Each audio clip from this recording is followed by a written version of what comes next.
While a lot of us are enjoying quality time with our family during this lockdown, there are some of those that are left feeling hopeless, worthless, and lonely. It could be because of the current crisis, due to which they have lost their job or they are staying away from their family. This state of mind is also known as depression.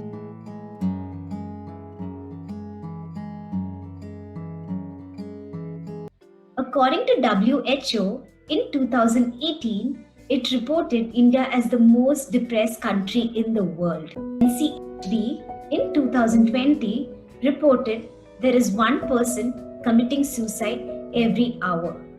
So today we are going to discuss some of the most common questions around depression to keep ourselves informed about the issue and to create an awareness to people around us. So I have with me today the right person, Harnita Ramamurthy, who is a psychotherapist and has graduated from the prestigious California Institute of Integral Studies. She is currently a researcher with the global organization, the School of Awakening.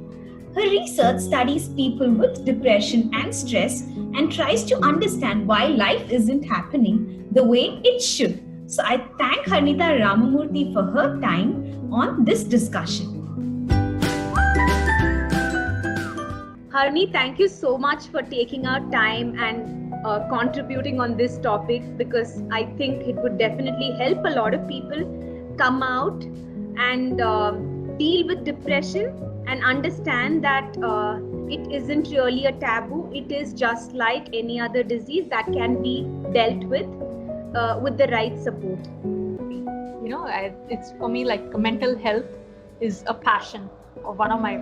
It really brings me great joy to really be talking about this. So thank you so much for this opportunity. Thank you so much. Thanks, Harni. Thanks for your time. So let's quickly get into the questions. So the most common question that people have is, when is the beginning of depression? Like, when is the genesis? When does it start? Like for other diseases, we can identify that, this is when it could have started. So does depression have that kind of beginning at all? Shakti, like depression can actually hit anybody at any age, So, it can happen in their teen years, or it can happen later on when they are in their 30s or 40s, or, it can happen at any point of time. So the age range is quite huge for depression. We're looking at when. I think what I would really go further into is like, looking at the more causes for depression.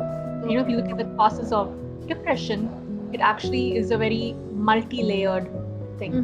If you look at it from the biological perspective, we'd say, there's a chemical imbalance in the brain, and that's what it causes depression. That is just one layer of it. And then if we go down to the second layer of it, we'd say, there's probably something happening in the genetic line.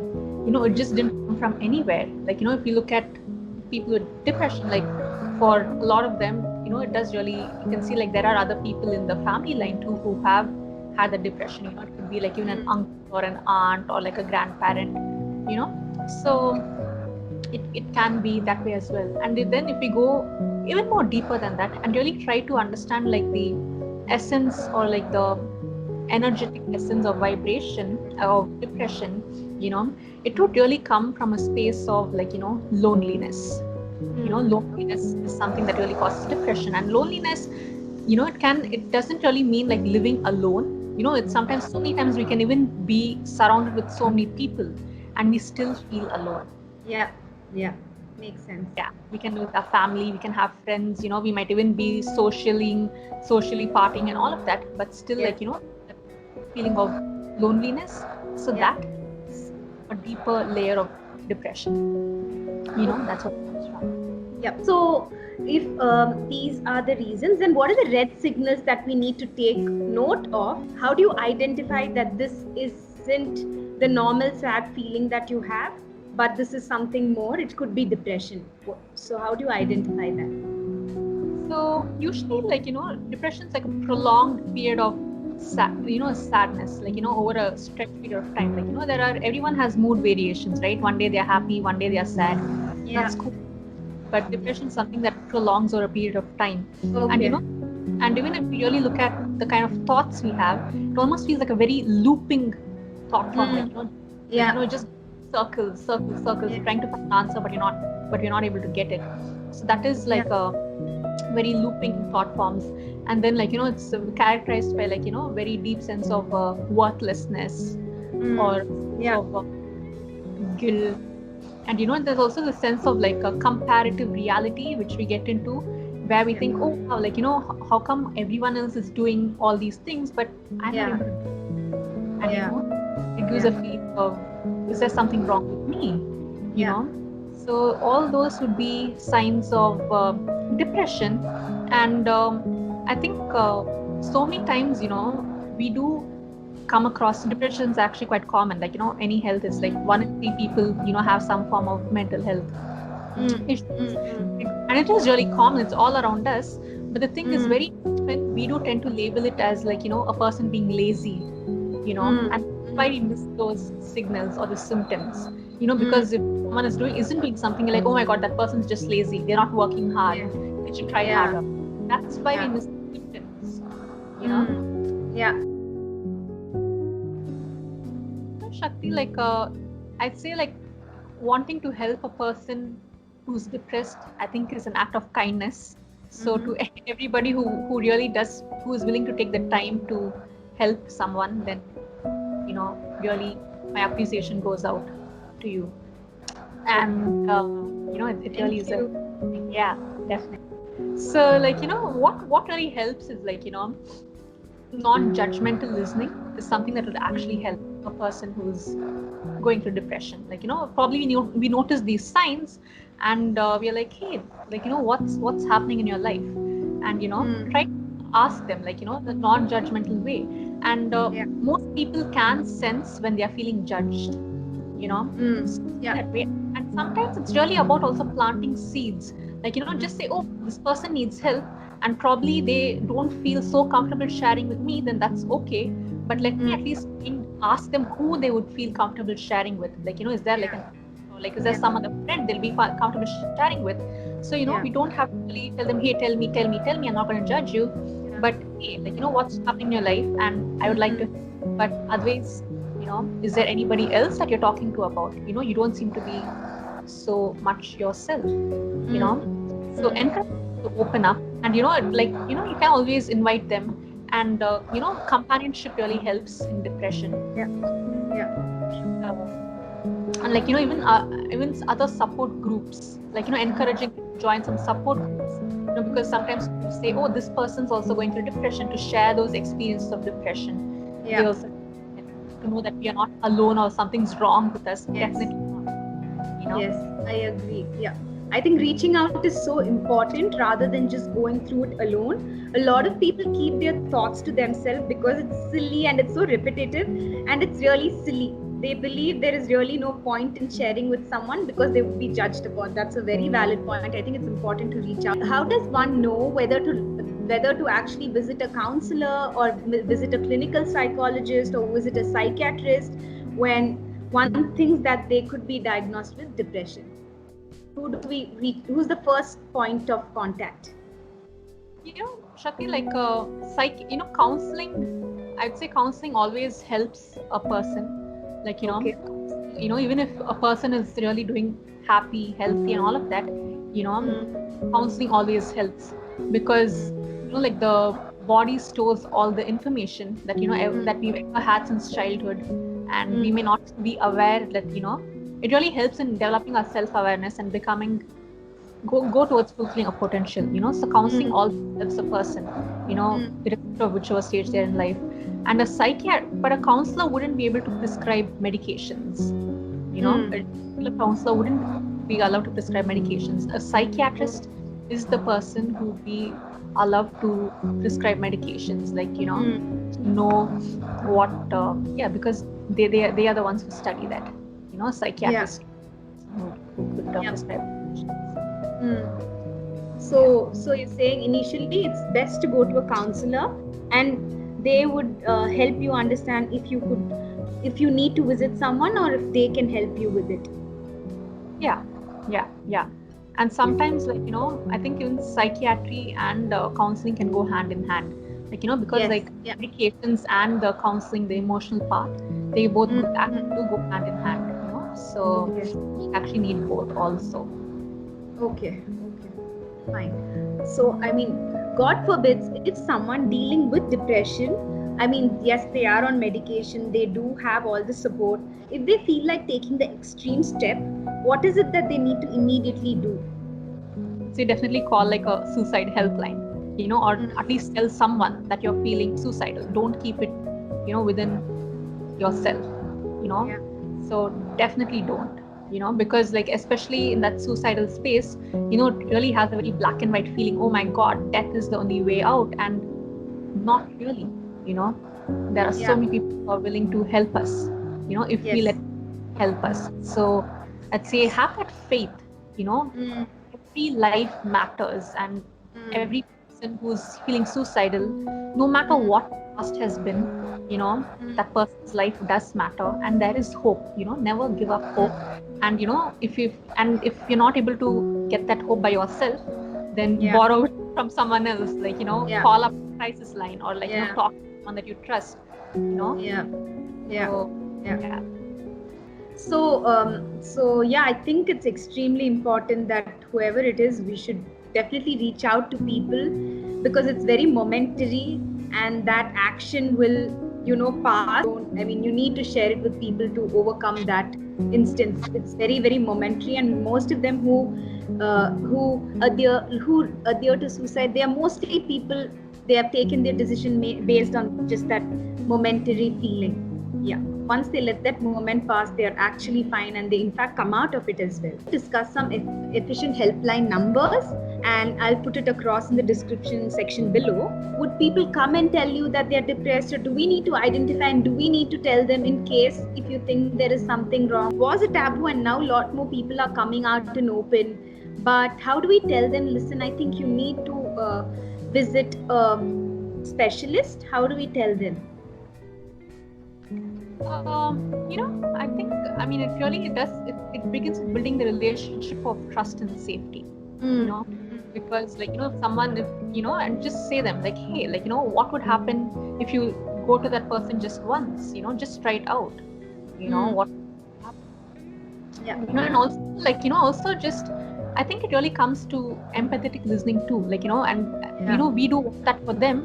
And also try to understand what are their concerns. If they're not visiting someone, what is it? Do they think they can manage it by themselves? Or are they worried if something is like it's a taboo, it's going to become a stigma? Trying to understand their concerns as well. And say, hey, what are these concerns? Or sometimes if they're not opening up to us, then again, see who they trust. And sure, so I think it's a two-way empathetic listening. Yep. And if that person is very close to you, I think we can accompany them as well to visit the counselor or a psychiatrist, whoever it is. If they are feeling very insecure about it, I think we should accompany them. Recently, an actor passed away, and there was a discussion around that, and I was quite saddened when people were saying that, maybe he killed himself because he didn't have enough opportunities, or because of money. Where I know that isn't always the case for people with depression. It is not money, it is not success. In spite of having all that, people could be depressed. How do we actually break this stereotype around where people say, they have killed themselves because of money, because it's something very intangible. It's not a tangible feeling. So people have their own assumptions going on. So what do you want to tell these people who have their own assumptions going on? I would say I would say as such, I do believe in the inherent kindness of people. People are born kind, and so many times it's only when we don't have enough information about a situation, we kind of say this. And most people, when they understand, oh wow, what is depression, or what is this person going through, most people have a very warm, very sympathetic, very kind and loving heart, and they do all their best to help them. And so I think our job is to really educate ourselves around mental health, Our job is to educate ourselves, mental health, and it's also about take a moment to practice reflecting on our experiences on day-to-day life as well. Next time, we are out in a shop and if someone's angry, then our immediate thing is to our natural response is to kind of judge them and say, oh my god, why is that person that way, and then just take a moment to practice non-judgment on a daily basis. To whatever extent, just even one incident, if someone's angry with us or upset with us, and just say, hey, I wonder what is going on in that person's life, for them to just you can just once a day, and that's the way we really start looking at people, and allowing them to be who they are and letting them be who they are, and education and curiosity about other people and not judgment. The situation is where when people see that they are mentally unstable or mentally they are feeling a little off, even if they complain about it to their family members, especially in India, there's that religious belief system that comes into place. And they don't give in to believing that the person needs to be taken to the doctor. Instead, they take them to the temples, they take them to other religious places where they believe there is a magical cure for things. What do you have to say about it? Shakti, I do believe prayer does really help. Prayer is important, and I would say it goes hand in hand with the counseling as well. Even if a person's in a place where they're taking medications, then that as well, they all feed into each other, because we do have 4 aspects of ourselves. We have the physical, mental, emotional, and spiritual, and and everything needs to be taken care of, and prayer is a great way to take care of our spiritual body, to really help, and counseling and all of that can really help with the emotional, mental body, and medications can actually help with the physical body. So everything feeds into each other, so prayer helps, counseling helps, then education helps, non-judgment, and everything actually helps. It's a so while you do pray, it's also important that you stay in touch with your counselor. It's also giving you directions when you are a little confused. So agree.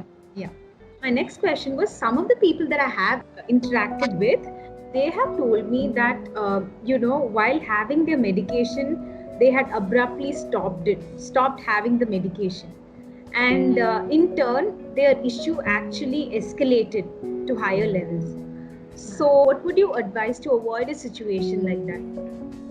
I think, especially around medication, it's best to consult with your psychiatrist, the person who prescribed that medication, to consult them, and talk to them about your concerns. If you're having any concerns around the medication, then talk to them about it, and probably do a little more research around the medication as well, because the person who's prescribed it has done it for a reason, try to understand what reason they have prescribed it, and share your concerns with them, and also do a lot more, like I said, a lot more education, self-education as well around mental well-being, and never, I would say it's probably not, I think it's really, rather than doing something abruptly, to do things gradually, and otherwise, it could, we do withdrawal symptoms.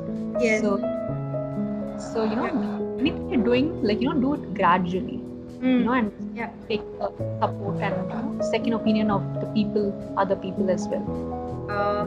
Thank you so much for your time, Harini, and just throwing light on a lot of these questions that we have been left unanswered, or we didn't know whom we could ask to.